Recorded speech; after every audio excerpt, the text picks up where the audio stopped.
the resignation of the one and only Boris Johnson, the Prime Minister of the United Kingdom, who has been immersed in one kind of controversy or the other, leading to yesterday, particularly the apex of that was particularly within the COVID lockdown period, where it was understood that the Prime Minister had some sort of party violating the COVID protocols in the United Kingdom, and that became some real trouble for the very outspoken, very charismatic Prime Minister of London. And it's been one kind of controversy from that day to the other, yesterday or the day before, leading to the height of it, where ministers in his cabinet started resigning because, in a way which showed a lack of confidence in his ability to continue to lead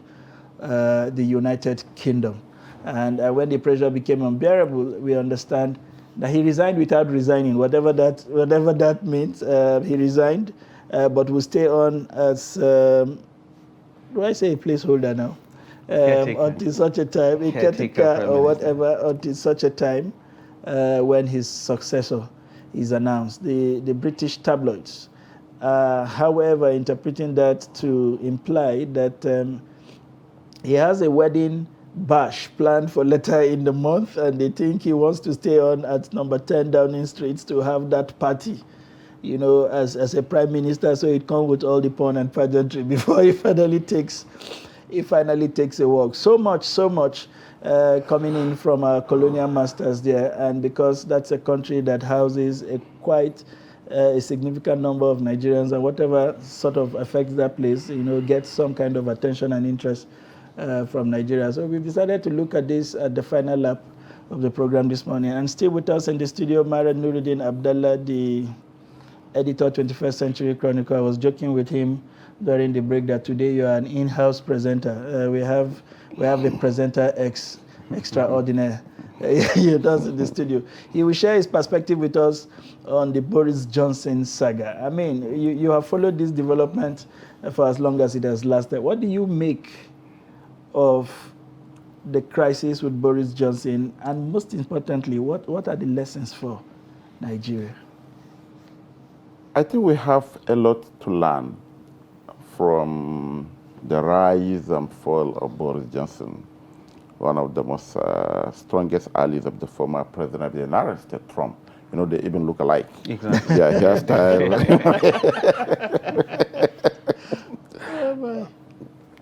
But most significantly, you remember on Wednesday, Health Minister, Chancellor of the Exchequer, the Finance Minister, resigned. They resigned because of what? They lost confidence in the Prime Minister. So I think there was a social media, somebody called me. Is it true that, it happened, the resignation came after the attack by terrorists on the president's convoy in Katsina, and the daring attack on the Abuja prison here. So is it true that two ministers resigned? I say yes. Ministers of Health and Minister of Finance in the UK resigned.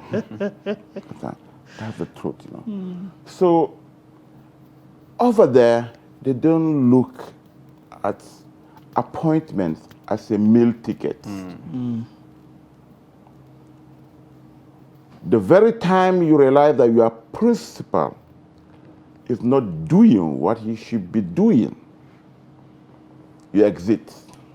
It doesn't happen here. From 1999 to date, 23 years into this civilian dispensation, how many ministers voluntarily resign? None. Zero number. We are the most religious. Here people commit he only held the party. You said that maybe the white people, there are no more churches in the UK, there are no more mosques in the church that we do have here. But it's a moral issue. Even at that time, there were so many resignations, particularly from the Downing Street. And now look at it. Chris Pitcher, right? That minister. Look at the offenses he committed. He grappled with the backside of just groping. Is that an offense? If you are accused of that here, the emir in your village or in your state, all the traditional rulers, the religious leaders, will storm Abuja and say, leave our son alone. So, you know, it is about the issue of leadership. We are talking about Kuje.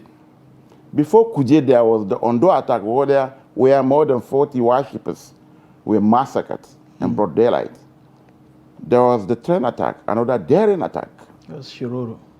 There was Shiroro, where almost 40 security agents were killed. Nobody was reprimanded. Nobody was suspended. Nobody has resigned. The authorities responsible who swore with the Holy Quran to protect the lives and properties of Nigerians they only express shock And disappointment. Mr. President, you are disappointed with your intelligence chiefs. Fire them. It's as simple as that. Fire them. Others will sit up. But they know there will be no consequence. Unfortunately, again, look at the UK scenario. Yeah, the PM is there. He only resigned as the Tory leader, the leader of the Conservative Party. Now there will be nominations from the Parliament. At the end of the day, the highest or the people with the highest number of the nomination will be subjected to an election by the Conservative Party members, which are about 2,000, 200,000, you understand? Before finally, after that process is done, a candidate will emerge. This will submit, then the Boris Johnson era chapter will be finally closed when he presents his resignation letter to the Queen. And she will instruct the new Conservative Party leader to take up and form government. You understand? So what I'm even saying, Mr. Sunday, is maybe we should revert to parliamentary system. If we are doing parliamentary, there are people that we had as leaders that would have never been leaders. Yes. Because, you know, they can't withstand that scrutiny. You can't haul up yourself in the villa beyond the reach of everybody. Look at how the UK Parliament is being done. Exactly. So if you are to be subjected to that, people will look at you into your face and say, Mr. Brian, you lied. If maybe you stammer or it takes you 10 hours to issue a response, then certainly you can't stand it. So maybe it's something maybe that we should consider. But fundamentally, the politicians in the UK, yeah, we can say they are white men. They don't go to church. They don't go to mosques. They do all matter of it. But you know, they are more morally upright than we do.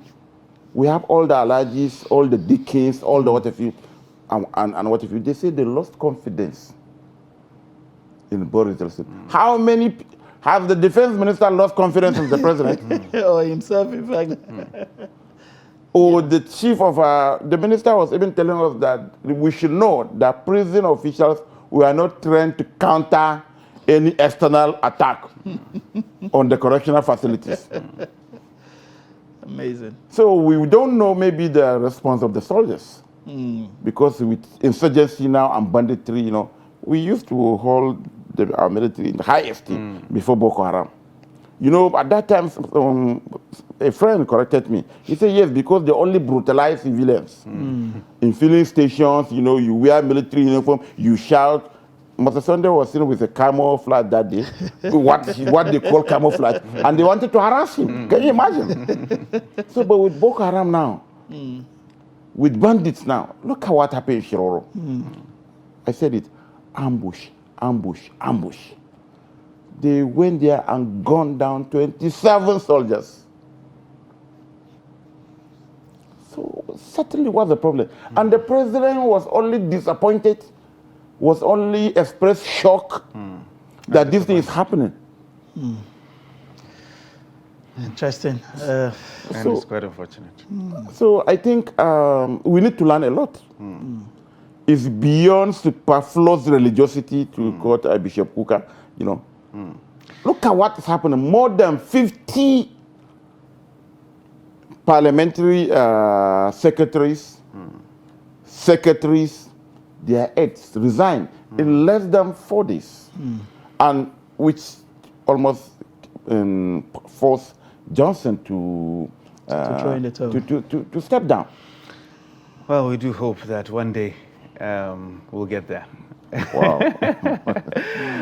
Well, that's what we can take for Daybreak today.